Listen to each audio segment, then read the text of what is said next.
Confira agora mais um episódio de Anamnese, o podcast de conteúdo estratégico para a gestão de carreira médica, clínicas e consultórios, com Adriano Oliveira.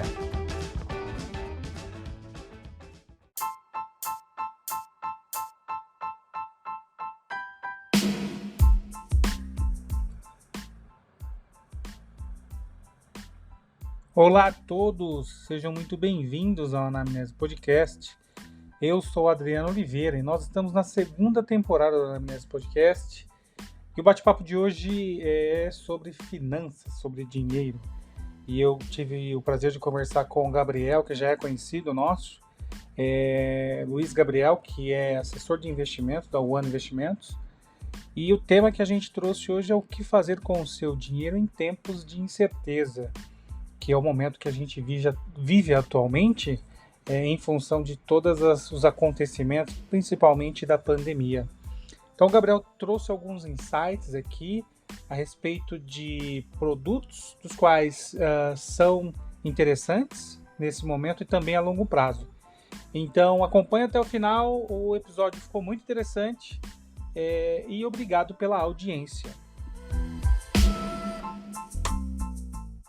O homem do dinheiro, Dr. Gabriel, te agradecer publicamente diante de toda a audiência do Anamnese Podcast, porque, como nós conversamos, você foi o primeiro entrevistado que abriu o seu espaço para a gente conversar a respeito de finanças para a área médica e que deu todo o start, e que naturalmente hoje, né, já conversei com você, é o episódio mais ouvido do Anamnese Podcast, que é o episódio de finanças com o Gabriel. Então, Gabriel, obrigado por estar aqui comigo e a gente fazer esse bate-papo sobre investimento, uma alta credibilidade para falar da área de investimentos e planejamento financeiro. Gabriel é CFP e acho que esse é um tema importante na atualidade. Tem muita gente falando, né, Gabriel, a respeito de investimento, a respeito de dinheiro, a respeito de alocação de recursos, mas é extremamente importante você estar ligado a um profissional como o Gabriel, que tem a capacitação de CFP, e também é ligado ao mercado, né? Gabriel tem muitos anos de experiência e acho que isso, acredito que isso tem uma grande credibilidade quando a gente vai ter um passo em um investimento financeiro. Então, Gabriel, eu quero que você se apresente e também traga aí essa importante acreditação que você tem, além de todo o tempo que eu te conheço e sei que você tem bastante envolvimento no mercado financeiro. Eu tenho certeza que a audiência do Anamnese Podcast está muito bem embasada do ponto de vista das informações que você vai trazer aqui. Obrigado, Adriano. Primeiramente, é um prazer estar aqui de novo contigo. A gente sempre tem conversas muito boas, né? Então, fico feliz que a audiência também esteja refletindo um pouco disso, né? Acho que você comentou sobre o CFP, super importante falar um pouco, né, de certificações. Isso a gente pode falar, inclusive, num episódio sobre quais são as certificações do mercado financeiro, né, o que cada uma quer dizer e quais são as certificações que você deve procurar também no profissional que vai te atender, né? O CFP é o profissional certificado para planejamento financeiro, uma certificação global, né, que é feita aqui pela Planejar e que justamente vai ajudar o profissional a ser capacitado nas diferentes áreas que regem ali o patrimônio do cliente, né? Então, os investimentos, a mitigação de risco, a sucessão patrimonial, planejamento fiscal para a gente pagar menos imposto. Então, tem inúmeras áreas, inclusive aqui já tem várias ideias do que a gente pode falar em futuros podcasts, né? Acho que a ideia aqui do podcast hoje é a gente conversar um pouco sobre o momento, né? Uma dúvida que eu vejo muito frequentemente com os meus clientes, que é o que fazer com o meu dinheiro em um momento de incerteza, né? A gente está vivendo, então, inúmeras incertezas por conta da pandemia, né? Essa saída da pandemia, como que o mercado vai refletir isso, como que as indústrias vão refletir. Nos últimos dias e semanas, a gente teve mais uma notícia que tem movimentado bastante o mercado, que é referente à empresa Evergrande, né? A maior construtora do mundo, né? Presente ali na China, que tem um mercado imobiliário muito pujante, representa 20% do PIB da China, que é a segunda maior economia do mundo, uma empresa que hoje apresenta graves dificuldades financeiras, então como que isso pode refletir também, né? A gente vai ter no ano que vem uma eleição novamente bastante polarizada, então naturalmente isso traz também reflexos para o mercado financeiro, assim como trouxe em 2018, trouxe em anos anteriores. Então a gente vive num momento cercado de incertezas. Então acho que é um pouco disso que a gente quer falar hoje, né? Como que eu consigo, como investidor, me posicionar nesse mercado, dado que a gente não sabe o que vai acontecer daqui adiante. Gabriel, é um tema assim, extremamente importante, porque quando a gente olha para as diversas áreas de atuação, e aí eu vou trazer aqui para o nosso público da indústria farmacêutica, principalmente a área médica, a gente tem pouco tempo, na sua maioria, né, de estudar a parte de planejamento financeiro e se aprofundar na parte de mercado financeiro, né? Nós estamos falando não só de bolsa de valor, não só de investimento, mas você trouxe diversos temas aqui que influenciam diretamente no mercado financeiro, que é difícil para nós leigos aqui acompanharmos isso e fazer uma melhor aplicação, né? E a gente já conversou sobre isso, mas de uma maneira geral, no Brasil a gente tem bastante crença aí de investimento que, quando a gente olha para a realidade, não está muito alinhado ao desenvolvimento financeiro que, de fato, pode trazer uma rentabilidade, né? Ainda olhando para a poupança ou outros investimentos como produtos bancários, eu não tenho nada contra os bancos, mas eu sei que os produtos bancários não trazem nenhum tipo de retorno. E aí é o que você falou, momento de incerteza, sim, quando a gente olha para a classe médica e profissionais da área da saúde, e até o pessoal da indústria que acaba acompanhando esse podcast, assim, poxa, Gabriel, a gente está em 2021, durante a pandemia, né? A pandemia está rolando ainda. Eu, particularmente, acho que a pandemia ainda vai levar um tempo para a gente conseguir exercer algumas atividades que a gente exercia antes da pandemia. E aí, esses investimentos, assim, existem diversas plataformas, e aí eu vou explorar o Gabriel como o CFO que, de fato, é aqui, e olhar para o lado de investimento, assim, tem diversas propostas de investimento. E aí, Gabriel, tem um outro lance que é interessante, né? Tem diversas propostas de facilidade de retorno financeiro, né? Que isso também é uma coisa que a gente procura muito para ter um retorno seguro e rápido, e que não necessariamente isso acontece ao mesmo tempo. E eu posso falar com muita propriedade, porque o Gabriel é um CFO que eu conheço há bastante tempo, através da One Investimentos, e que tem muito conhecimento. O Gabriel está no mercado há muito tempo. Então, assim, Gabriel, acho que o lance é olhar para o mercado atual, com todas as variáveis que você trouxe. E você trouxe uma variável muito importante falando de Brasil, que são as próximas eleições, né? Então, assim, quem quiser olhar o básico de investimento, olha o nosso episódio anterior, mas agora, como é que eu aloco o meu investimento? Quais são os temas que eu tenho que olhar, Gabriel, para alocar o meu investimento hoje, 2021, e olhar e falar assim, ó, como é que eu vou conduzir, final de setembro, aqui nós estamos gravando esse episódio, e olhar quais são as variáveis, quais são os pontos importantes para ter um investimento. Eu acho que aí você pode trazer 2 pontos.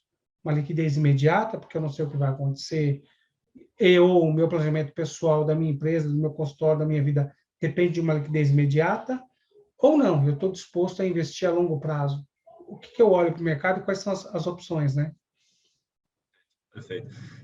Ótimos pontos, Adriano. Acho que, primeiro, a gente precisa realmente separar esses 2 temas. Você comentou super bem, né? A liquidez que eu necessito e o investimento de longo prazo que eu posso fazer. Tá? Eu vejo muitos investidores iniciantes cometerem esse erro, que é, de fato, você economizar um pequeno recurso, né, um montante ali que seja razoável para você, e já desejar ir direto para investimentos de médio e longo prazo, e para investimentos em ações, investimentos mais arrojados, né? Não que isso seja errado por si, mas isso traz um risco grande, né, a partir do momento que você não tem uma reserva de emergência. Tá? Então, existem inúmeros produtos para você montar a sua reserva de emergência, você deixar a liquidez que você necessita para que você possa passar por turbulências, por um momento de renda diminuída ou de gastos maiores que apareçam como imprevisto. Então, isso é um passo muito importante. E aqui eu quero direcionar justamente para outra parte do tema, que é como eu vou fazer esse investimento num cenário de tanta incerteza, né? Então, olhando para essa parcela de longo prazo, considerando que eu já tenho ali o meu colchão, né? Já tenho essa reserva, já tenho uma segurança maior a partir do momento que eu construí isso, e aí eu começo a olhar justamente para investimentos de médio e longo prazo. Porém, como que eu vou me planejar para o longo prazo, dado que eu não sei o que vai acontecer? Essa é uma dúvida muito comum dos investidores, e eu vejo que muitas vezes acaba paralisando também os investidores, tá? No seguinte sentido, dado que há essa incerteza, né, há sempre um próximo evento que nós estamos esperando acontecer para entender de fato o que vai rolar e a partir disso tomar uma decisão.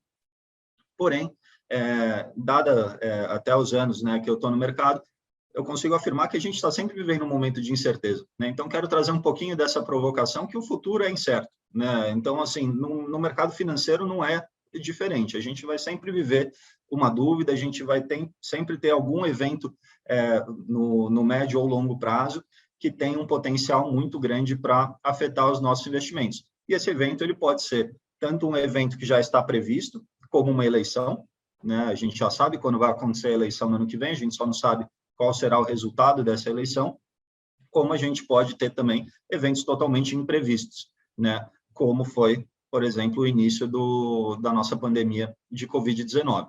Tá? Então, a gente precisa ter, de certa forma, um portfólio preparado para vivenciar esses dois momentos e para que o investidor ele consiga cumprir os objetivos dele, consiga cumprir os sonhos dele em diferentes cenários. Então, o primeiro ponto aqui que eu gostaria de ressaltar é que a incerteza ela será sempre presente, né? Não à toa há investimentos de risco maior e há investimentos de risco maior. O que a gente não pode deixar de fazer é tomar pelo menos alguma ação, alguma atitude, né? Fazer pelo menos o mínimo de planejamento e, respeitando o perfil de risco de cada um, fazer as alocações de investimento de curto, médio e longo prazo.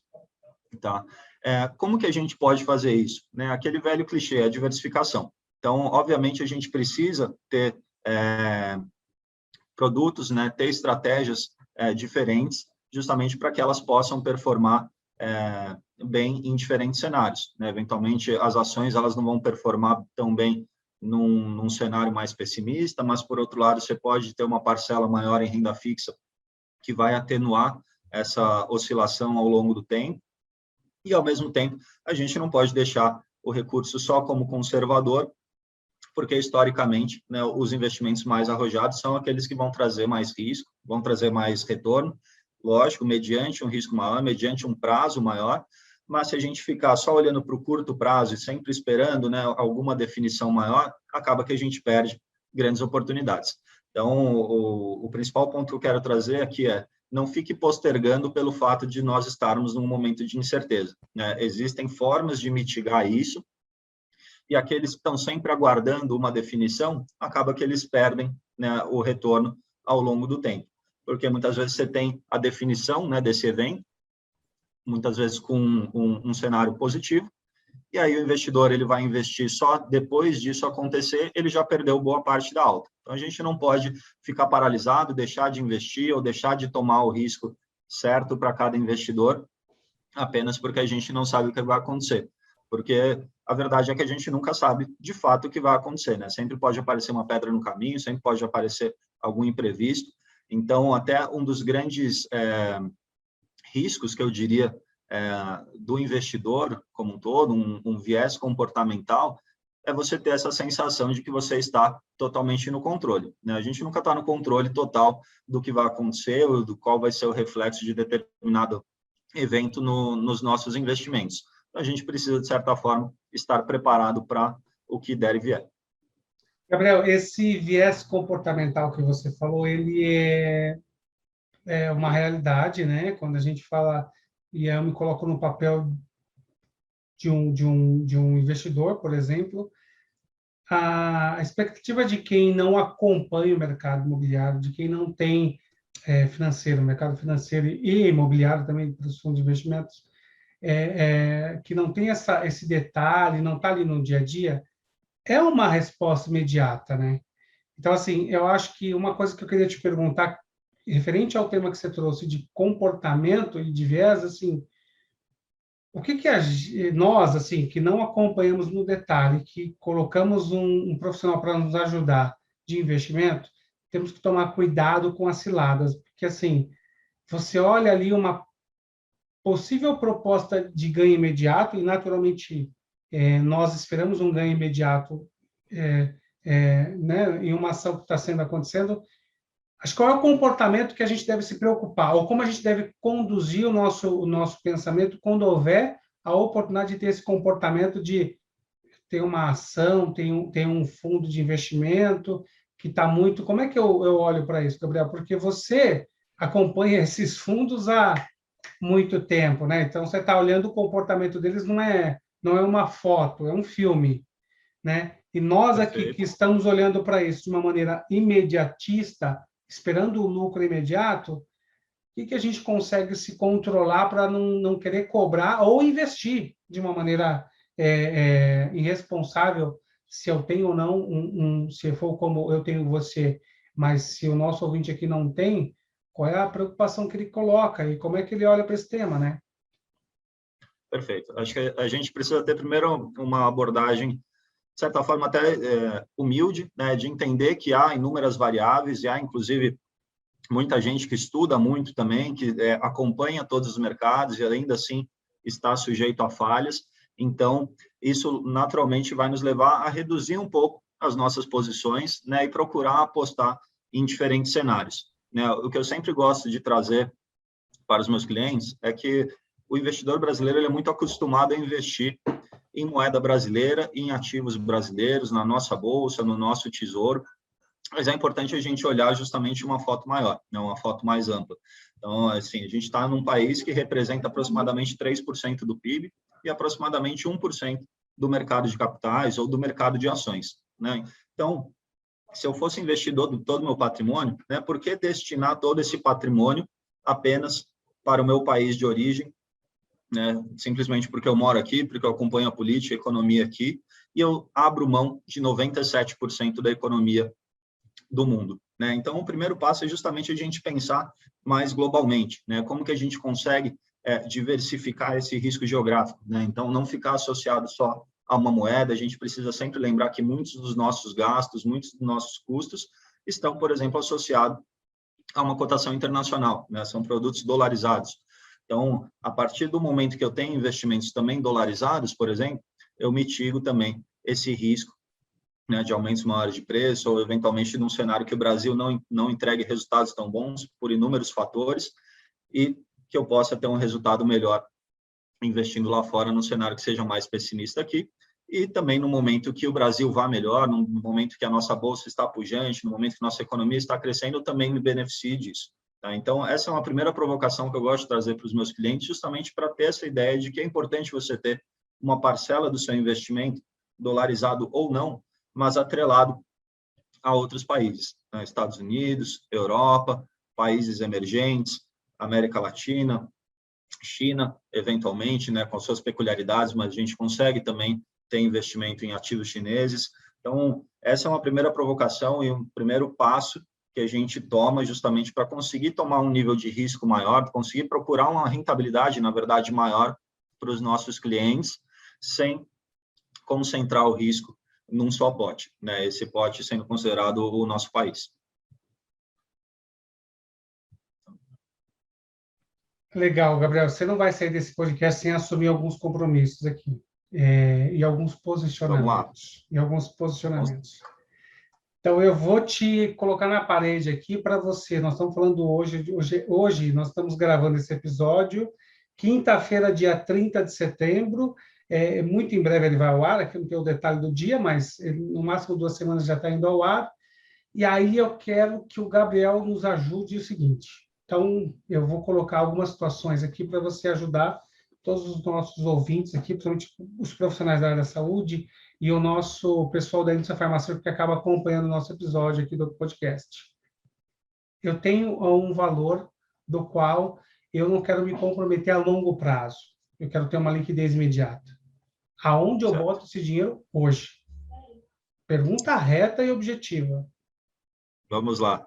A primeira opção, a mais simples de todas, que inclusive você vai encontrar em todos os bancos, é o Tesouro Selic. Tá? Então, o Tesouro Selic é a primeira ideia que a gente tem que ter em mente quando a gente vai investir em algo de curto prazo que eu possa ter acesso imediato. Por quê? O Tesouro Selic ele tem a liquidez rápida, né, em D+1. Então, no dia seguinte, a partir do momento que você pede resgate, no dia seguinte você já recebe esse recurso de volta, e ele é o que é considerado no nosso país o ativo livre de risco. Tá? Por quê? Porque ele é indexado à nossa taxa de juros, ele tem quase nada de oscilação, então, em pouquíssimos momentos da nossa história, a gente viu esse título entregar resultados negativos, né? Ele sempre tem uma correção positiva ao longo do tempo. Então, essa seria a forma mais segura e mais líquida de você investir o seu recurso, até porque o nosso próprio Tesouro Nacional, ele garante a recompra desses títulos. Tá? Então, esse é o produto que é o mais simples e também o mais seguro, mais versátil para você utilizar como liquidez imediata. Existem também outras alternativas. Tá? A gente pode, além do Tesouro Selic, utilizar, por exemplo, um CDB de banco que tenha liquidez imediata. Também é um ativo bastante seguro, né? Você tem ainda a proteção do FGC para o montante de até R$250 mil por CPF. Então, mesmo no cenário de falência do banco, que se a escolha do banco for bem feita, né, já é um cenário bastante difícil. Além disso, você tem a cobertura do FGC e você também tem liquidez imediata. Qual que é a vantagem em relação ao Tesouro Selic quando a gente compara com o CDB? O CDB, muitas vezes, ele entrega um resultado um pouco acima da taxa de juros. Tá? Quanto o Tesouro Selic ele vai entregar aproximadamente 100% do CDI, você encontra hoje no mercado CDBs que vão entregar de 103 a 105, em algumas oportunidades até um pouco acima disso. Então, você vê que você já tem, né, um pouco mais de retorno do que no Tesouro Selic, e você também tem a liquidez no mesmo dia. Tá? Enquanto no Tesouro Selic você tem a liquidez em um dia útil, no CDB, geralmente você tem a liquidez no mesmo dia. Então, não deixaria essas duas como as principais alternativas para se investir a sua reserva de emergência. Né? Não precisa reinventar a roda, isso aqui já é suficiente para a gente manter uma reserva de emergência. Caso você já tenha uma reserva de emergência que, digamos, te atende numa emergência muito rápida, você pode ter também uma liquidez em 5 dias úteis, em 10 dias úteis, e aí existem vários fundos de liquidez também, com esse prazo um pouquinho mais longo, de 5 dias, a partir do momento que você pede o resgate, com retornos também muito bons, que aí vão chegar ali até 110% do CDI. Mas primeiro preocupe-se, né, com essa liquidez de D0 mesmo. Tesouro Selic, ele está de bom tamanho para a maioria dos investidores, para você montar seu colchão de emergência. E que D0 para D5 também, né, Gabriel? É uma coisa muito, eu acho que está muito acompanhada, muito colada, e acho que é bem bacana. Legal, eu acho que fica aqui uma boa orientação para quem quer, nesse momento, aplicar e ter uma liquidez imediata. Gabriel, eu estou no momento aqui que eu estou olhando para o mercado e eu estou com um colchão financeiro razoável estável, e eu tenho um valor que eu quero colocar a longo prazo, em médio ou baixo risco. Vamos pensar assim. Como é que eu coloco esse dinheiro que eu quero colocar a longo prazo? Ou seja, eu tenho tudo que você traz como conceito financeiro, de reserva e colchão e etc., mas eu tenho um valor que eu posso colocar ele a longo prazo, né? Pensando numa aposentadoria, pensando em um investimento a longo prazo. Como é que o que o Gabriel hoje aconselharia para quem quer fazer essa alocação de investimento? Perfeito. Primeiro passo para a gente definir vai ser o perfil de risco, né? Eu comentei até um pouquinho disso anteriormente. O perfil de risco ele tem inúmeras variáveis, né? Uma das principais é justamente o psicológico até do investidor, como que ele lida com perdas, como que ele lida com ganhos, como que a gente pode estruturar esse risco dentro do portfólio. Mas ele tem também uma variável que é mais objetiva, que é a idade, né? A idade é algo muito importante também na tomada de risco, tá? Mais jovem, a gente pode tomar um risco maior, porque você está pensando em uma aposentadoria, né? Você tem um tempo maior para se recuperar, você pode ter maiores oscilações ao longo do tempo e a perspectiva é de ter retornos maiores em prazos maiores através de investimentos mais de risco. Então, em geral, aqueles investidores mais jovens poderiam direcionar o seu recurso de forma mais arrojada, para um perfil sofisticado, para um perfil agressivo, como a gente costuma chamar por aqui, né? Aqueles investidores que já estão num momento mais próximo da aposentadoria, né, já estão pensando em deixar o trabalho, já estão pensando em realmente usufruir do seu patrimônio, naturalmente a gente vai ter uma tomada de risco menor, porque ali ele já constituiu o patrimônio, né, já teve a rentabilidade, o que a gente precisa pensar agora é preservação. Tá? Então, esse é o primeiro ponto que eu sempre faço questão de reforçar com os clientes, definir primeiramente o perfil de investidor e, a partir disso, a gente investir. Uma vez definido, as grandes classes de investimento, as grandes estratégias de investimento, elas vão ser iguais, tanto para o perfil conservador quanto para o perfil arrojado, né? A diferença entre eles vai ser o quanto a gente vai direcionar percentualmente para cada um, tá? Então, dentro de um perfil balanceado, por exemplo, né, que seria o meio do caminho ali dentro da nossa estrutura de risco, a gente vai ter uma composição de aproximadamente... Vamos só cortar esse ponto aqui, deixa só, eu quero usar o número. Corta nada, fique em paz. Aqui esse bate-papo depois a gente faz o melhor contexto. Vai em paz aí, procura a sua informação melhor. Beleza. Só um instante que eu quero ter a tabela aqui na frente para olhar. Mas vamos lá. Olhando para um perfil balanceado, que seria o meio da régua, né, entre o perfil conservador e o perfil agressivo, o que a gente costuma sugerir? Algo em torno de 30% atrelado à nossa taxa de juros, né, atrelado à taxa Selic, que seriam os investimentos ali mais conservadores, em torno de 8,5%, a depender um pouco até do prazo ali, da questão de como está estruturado o patrimônio, a gente pode aumentar isso para 15%, eventualmente 20%, atrelado à renda fixa inflação, tá? Que são títulos, em geral, de prazos mais longos, que podem tanto ser prazo de 4 anos, prazo de 6 anos, eventualmente até prazo de 20, 30 anos de investimento, no qual você tem a correção do IPCA mais uma taxa fixa, né? Historicamente, essa é uma das classes que entrega mais rendimento no país, então é uma classe também importantíssima para a gente investir.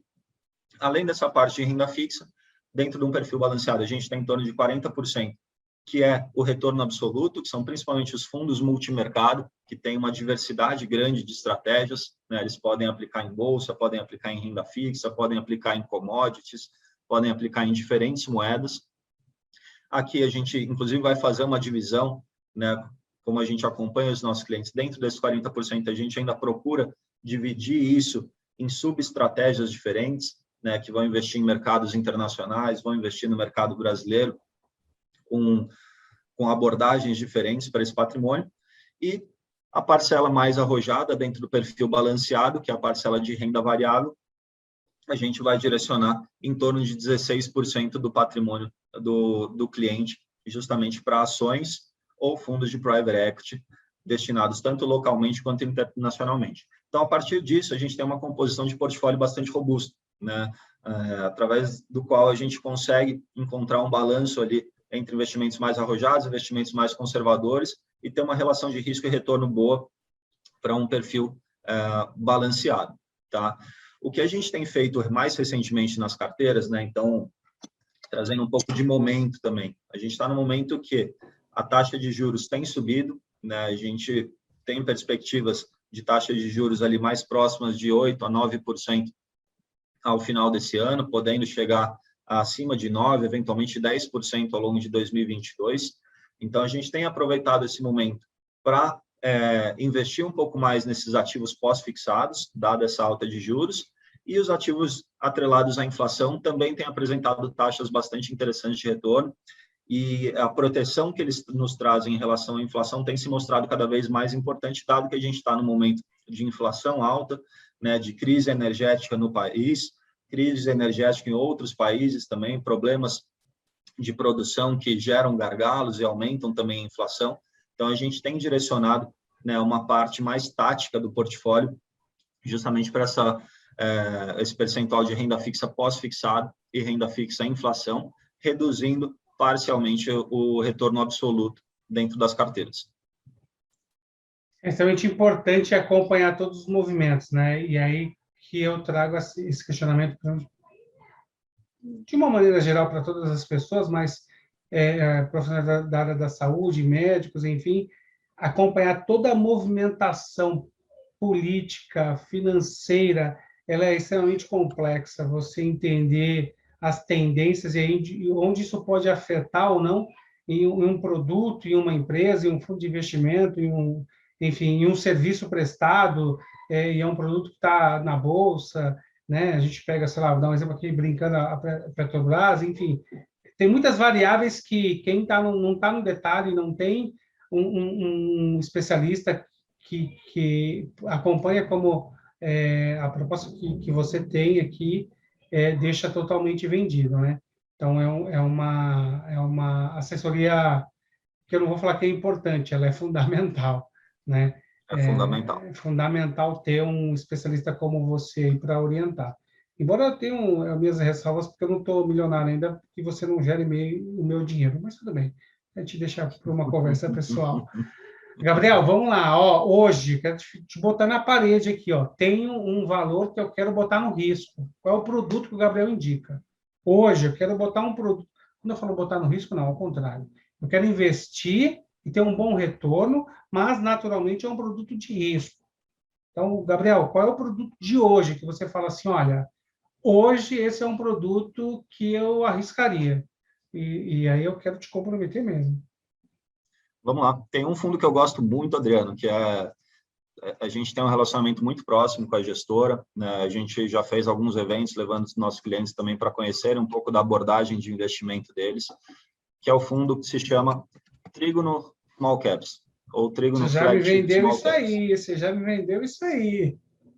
Vamos lá. Estou coerente com as minhas palavras, né? Estou falando aqui para o público que é um fundo que eu gosto muito, naturalmente eu recomendo para os meus clientes, né? Um fundo que está entregando um resultado muito bom, inclusive, está ganhando bastante dinheiro com ele, Adriano, pode ficar tranquilo, o retorno está sendo muito bom.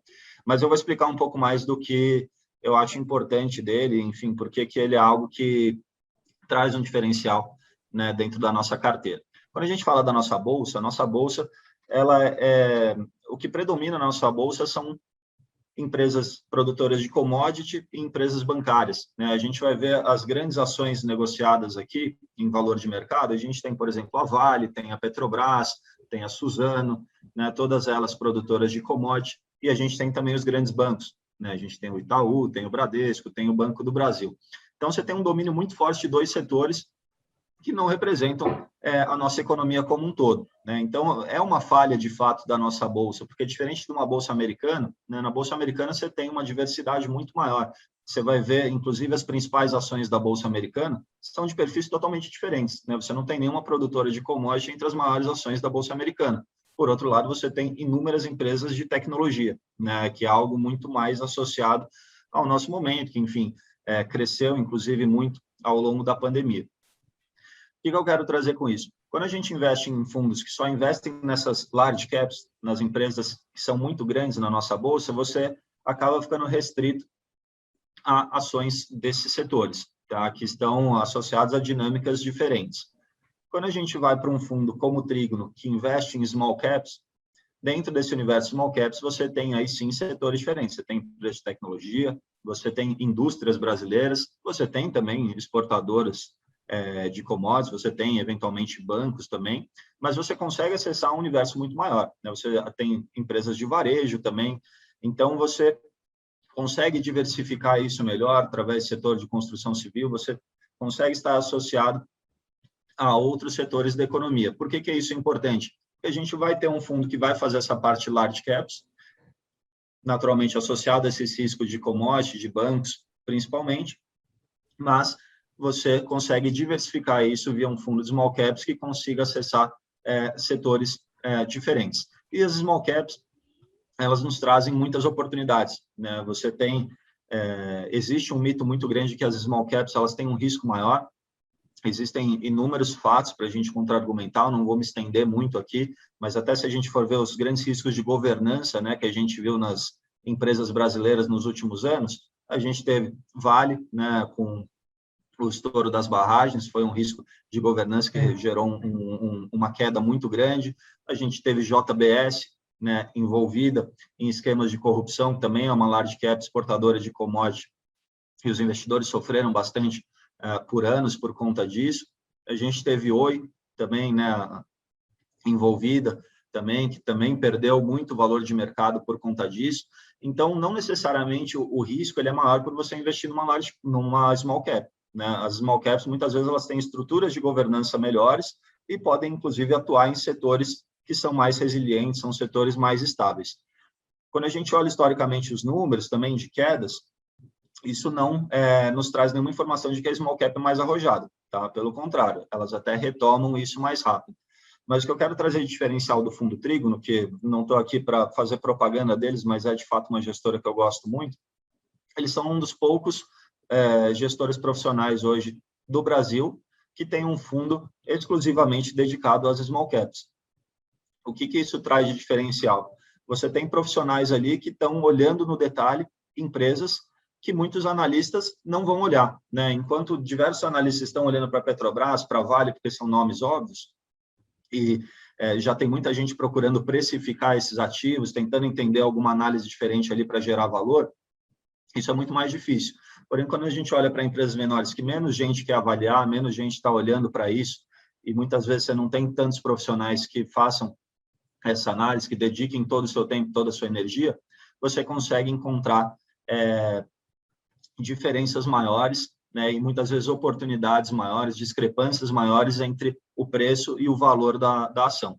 Então, eles têm demonstrado isso com maestria, não à toa o fundo tem entregado o resultado que entrega, né, acima de 90% em 12 meses, o retorno deles. Eles têm um histórico mais longo também, que aí vocês podem consultar na lâmina do fundo, mas é um fundo que eu gosto muito de sugerir em praticamente todas as carteiras de clientes. Muito bom, não correu da pergunta. E eu vou te fazer mais uma aqui que naturalmente abre espaço para um próximo episódio, e nós vamos fazer esse episódio, mas eu queria te deixar essa pergunta para você trazer o mínimo de orientação para nós aqui, que acompanhamos as dicas do Luiz Gabriel, que inclusive é responsável pelo Minuto Financeiro da Anamnese Podcast, onde a gente coloca as dúvidas da nossa audiência e o Gabriel traz aí a orientação. Gabriel, fala para a gente assim, ó, porque eu estou ouvindo muito de vários colegas e no mercado de criptomoeda. E eu não tenho ideia do que está acontecendo com a criptomoeda. E eu parto do pressuposto que muitos dos nossos ouvintes também não têm do que está acontecendo e o que é a tal da criptomoeda, né? E eu queria, de uma maneira muito cruel com você, te colocar essa pergunta aqui, falar o que a gente olha para isso, como é que a gente olha para esse investimento, né? E eu sei que tem um desdobramento alto, quem quiser depois a gente vai deixar os contatos do Gabriel para procurar ele, para fazer uma avaliação customizada e personalizada. Mas, Gabriel, qual é essa onda da criptomoeda, cara? Vamos lá. A criptomoeda, assim, primeiro, ela é baseada numa tecnologia que é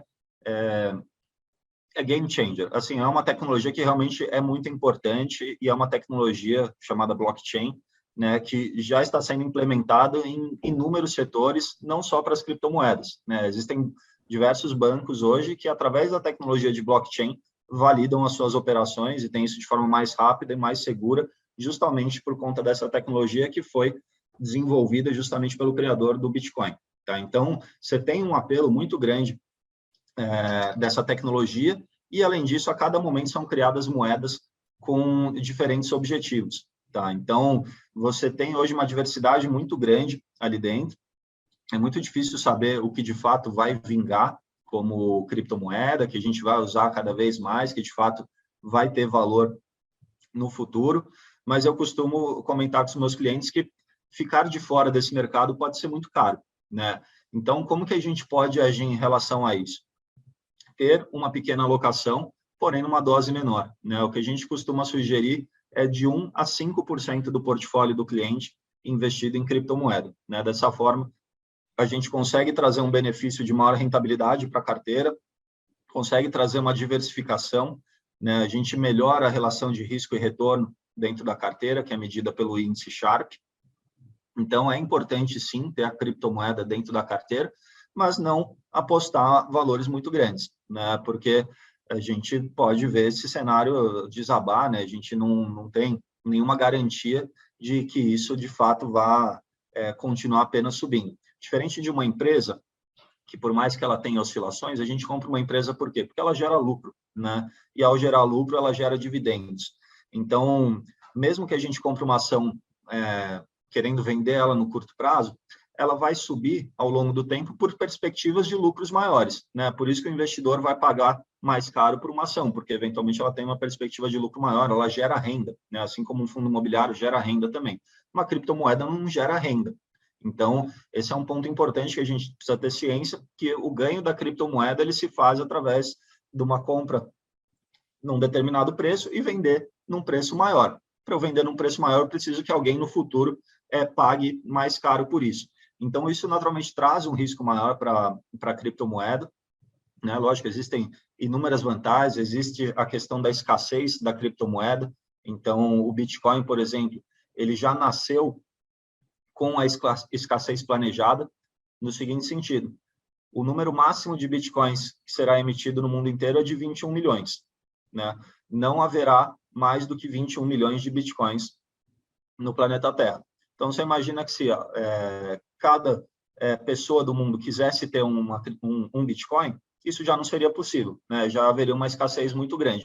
E justamente essa escassez traz valor, porque diferente de uma moeda convencional, como o nosso real ou como o dólar, o Banco Central ele tem a liberdade, lógico, dentro de alguns parâmetros, de emitir mais moeda. Isso pode gerar inflação, pode gerar efeitos também perversos na economia, mas a base monetária está sempre expandindo, né? Diferente do Bitcoin, que ele vai chegar no limite ali de 21 milhões, deve chegar a isso nos próximos anos, e a partir disso não é gerado mais. Então, essa escassez, para aqueles que gostam da criptomoeda e que são estudiosos, é isso que gera valor justamente para ela. Trazendo um pouco da minha opinião pessoal, Adriano, aqui com o compromisso de não me esconder aqui, a minha opinião pessoal é a seguinte: esse argumento da escassez ele é importante, sim, é algo que traz muito valor para a moeda, porém, a escassez ela vai até a página 2, na minha visão, pelo seguinte caso: você tem o Bitcoin, que ele só vai ter 21 milhões de moedas. Porém, a gente não sabe se vai ser de fato o Bitcoin que vai ser usado daqui a alguns anos. Pode surgir uma nova tecnologia, pode surgir uma moeda que tenha alguns diferenciais em relação ao Bitcoin, que seja melhor para a troca de valores, e as pessoas, em vez de usar o Bitcoin, vão para essa outra criptomoeda.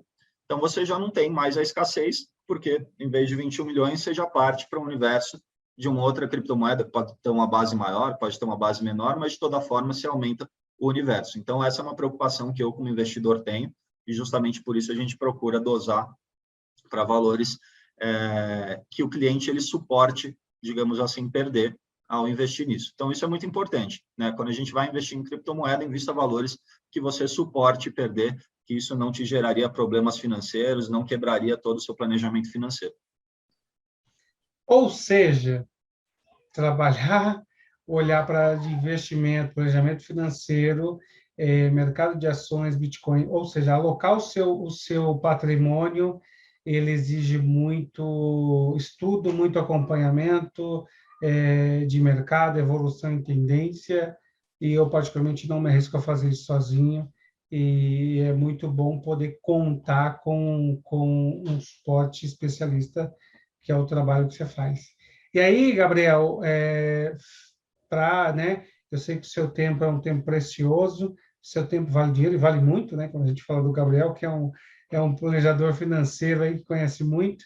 Eu queria que você falasse um pouco do trabalho que você faz como CFO, que é fantástico e é um direcionamento estratégico na área financeira de qualquer profissional, seja da saúde ou não.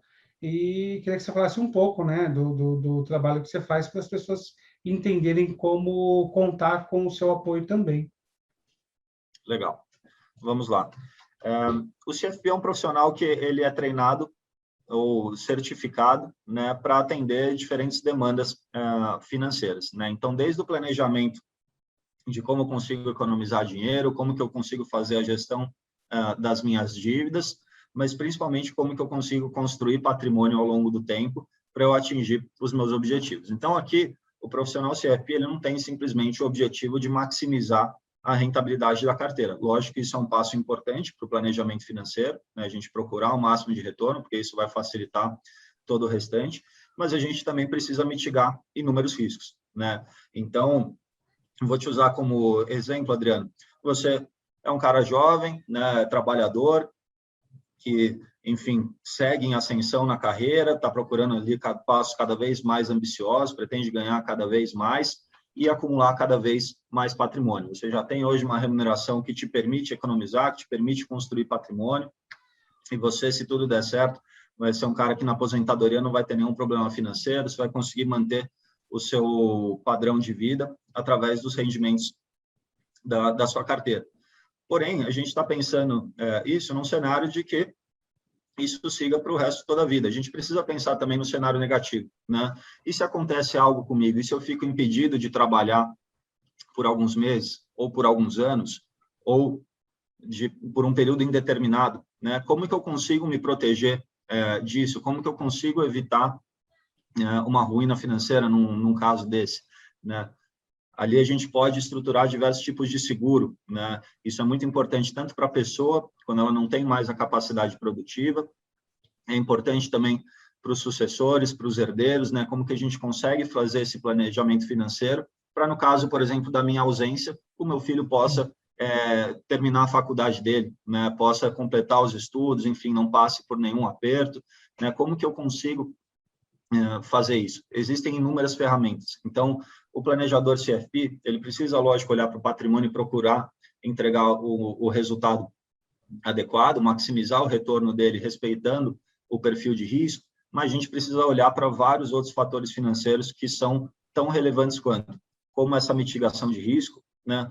Como um planejamento sucessório bem feito. Então, a gente já vivenciou aqui inúmeras famílias que constroem patrimônios grandes, né? O patriarca ou a matriarca constrói um patrimônio bastante relevante e acha que só por conta disso a vida dos filhos já está resolvida, que eles não vão ter problemas. Mas como que a gente faz para estruturar uma sucessão patrimonial bem feita? A gente já viu vários cenários de famílias que ou tem brigas entre irmãos, entre parentes por conta da sucessão, ou eventualmente não tem recurso financeiro para pagar o inventário, né, desse patrimônio. Muitas vezes você tem um patrimônio, isso custa para você fazer o inventário, né, um custo que chega até 15%, a depender do imposto no estado, dos diferentes custos de advogado e contador. Então, como que eu garanto que o meu sucessor, no caso da minha ausência, tenha recurso suficiente para acessar o meu patrimônio? Se o meu patrimônio é imobilizado, você imagina o seguinte cenário: um cliente que ele tenha, digamos, um valor de 100 milhões em imóveis, né? Ele tem muito imóvel, mas ele tem muito pouco recurso financeiro líquido. Quando ele falecer, o inventário dele vai custar 10 milhões, né? Para você conseguir acessar tudo isso, pagar o ITCMD. O que os herdeiros vão fazer? Eles vão ficar por momentos, por bastante meses, em alguns casos anos, sem poder acessar esse recurso, porque ele vai estar bloqueado judicialmente. Eles vão precisar entrar com uma ordem para poderem vender alguns desses imóveis, vão precisar vender isso num momento muito rápido, às vezes por um preço muito abaixo de mercado, para conseguir juntar dinheiro e pagar os impostos e custos de inventário, né? Então, você vê que isso pode gerar um problema muito grande, né? Não só de briga de família, mas também problemas financeiros, de, enfim, você passar por períodos bastante difíceis para o herdeiro. Então, como que a gente consegue planejar adequadamente para, reduzir os seus custos de inventário, né, para que esse patrimônio ele seja transferido de forma mais eficiente, de forma mais rápida, de forma menos custosa, tanto do ponto de vista financeiro, mas custosa do ponto de vista emocional também, né? A gente sabe que já é um momento bastante difícil, então a gente precisa ter ferramentas que ajudem também nesse momento. A gente pode ter também outras ferramentas, né? Eu falei dos seguros, falei da questão de sucessão patrimonial também. A gente consegue proteger também em relação à responsabilidade civil, no caso de empresários, que é muito importante. Então, a pessoa que é empresária, né, ela já toma um risco muito grande. A gente sabe como é difícil ser empresário no nosso país. A gente precisa reconhecer muito essas pessoas que vão lá e constroem algo, que, enfim, que empregam pessoas. E essas pessoas, elas precisam estar muito cientes que elas vivem riscos muito grandes, né? Então, como que a gente consegue também mitigar isso da empresa? No mesmo caso da sucessão que eu comentei aqui dentro da família, dentro de uma empresa, você também muitas vezes sofre esse risco, né? Às vezes você tem um sócio, e no caso do falecimento dele, você poderia ter a entrada da família dele no board da empresa, que é algo que não interessa para o benefício da empresa, então você consegue montar soluções ali para que a família tenha os seus desejos atendidos e, ao mesmo tempo, a empresa possa continuar. Então, existe uma gama muito grande, né, de assuntos que, como planejador financeiro, a gente pode falar para os nossos clientes, que, lógico, né, o mercado financeiro, os investimentos, é aquele que está mais no nosso dia a dia, que a gente mais gosta de falar, que são assuntos mais fáceis, que tem um apelo muito grande, porque é esse ganho de capital no curto, médio e longo prazo, mas existem vários outros aspectos que muitas vezes a gente deixa debaixo do tapete, não gosta tanto de falar, né? Eu digo da população como um todo, mas é nosso papel também trazer essa provocação, né, e procurar inserir isso dentro do planejamento financeiro de cada um. Muito bom te ouvir, Gabriel. Eu tenho recebido diversos e-mails pelo podcast, principalmente no episódio que a gente gravou, financeiro, e eu acho que fica aqui uma orientação para todas as pessoas que nos ouvem, principalmente aos profissionais da área da saúde. Você trouxe temas importantes que a gente já abordou, que é a sucessão patrimonial, que é extremamente importante, e eu acho, não, fica a recomendação, antes da gente olhar e seguir qualquer tipo de receita, de perfis de Instagram, de pessoas que prometem lucros, investimentos de orientação, e aí com muita credibilidade eu posso falar do trabalho do Gabriel, especificamente, que é ter um especialista e acompanhar toda a movimentação do mercado. E nós não estamos falando só da movimentação do fundo de investimento.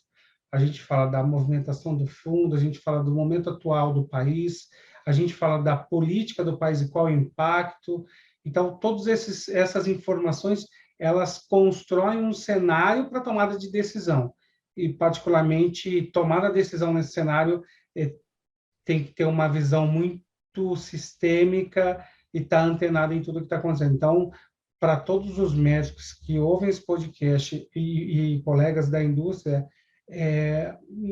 conversem com um especialista, né? Acho que a grande sacada aqui com o Gabriel que eu quero trazer para vocês Gabriel trouxe diversas dicas que você pode implementar, muitas vezes sozinho, você baixa ali ou faz investimento no seu banco, legal, mas é importante você ter um especialista, porque quando a gente fala de colocar recurso e olhar para longo prazo e entender essa dinâmica, não é algo simples, mas também não é algo do outro mundo, que você não pode deixar de fazer. Acho que o grande lance você precisa ter alguém que cuide dessa área com propriedade. Assim como o médico cardiologista cuida do coração, o pediatra da criança, enfim, o CFP, CFO, como o Gabriel atua aí, é o cara do dinheiro. Eu estou meio bravo com ele, que eu não estou rico ainda, que ele não sabe gerir o meu dinheiro. Brincadeira, o meu dinheiro é muito pouco. Mas acho que a grande questão é a gente olhar para o nosso recurso, e assim como todas as áreas, se eu preciso de um médico especialista numa área X, o investimento financeiro ele é muito importante. Quando eu falo de liquidez imediata, investimento a longo prazo, aposentadoria, sucessão patrimonial, que é algo extremamente importante, que a gente não pensa no dia a dia. Então, pessoal, está aqui o Luiz Gabriel, que é o meu amigo investidor aqui, que ajuda a gente inclusive, participa do Minuto Investimento no Anamnese Podcast e traz várias dicas. Então, não deixem de consultar um especialista. Assim como nós vamos ao médico num especialista, investimento financeiro também é extremamente delicado. Perfeito, Adriano. Existem inúmeros métodos para a gente investir, né, dos mais simples aos mais sofisticados, que é importante a gente ter, né, essa consciência, enfim, ter realmente um método ao tomar essas decisões. E hoje a gente são mais de 6 mil planejadores financeiros ao longo do país, então procure, né, aquele que está mais próximo de você, que te atende melhor, que você gosta das qualificações deles. Né, eu digo muitas vezes para os meus clientes, né, eles me falam, quando eu estou prospectando novos clientes, né, procurando atender novas pessoas, me apresentando, o pessoal fala, mas, poxa, por que eu vou escolher você? Por que eu vou escolher o outro? Né? Como que eu posso tomar essa decisão? O que eu procuro trazer a provocação procure escolher de forma similar a que você escolhe o seu advogado, que você escolhe o seu médico. né? Veja a formação dele, veja qual é a experiência dele, veja como ele é o trato contigo, né? Porque é isso que vai te sinalizar ali qual que é o profissional mais aderente para aquilo que você procura, tá? Então, como eu comentei, são mais de 6 mil planejadores financeiros no país. Você certamente vai encontrar um próximo de você. Acho que consegue meus contatos também através do Adriano. Eu fico à disposição. Adriano, mais uma vez, é um prazer enorme estar aqui contigo. Obrigado, Gabriel. Até a próxima, porque esse tema é um tema que é atual e constante.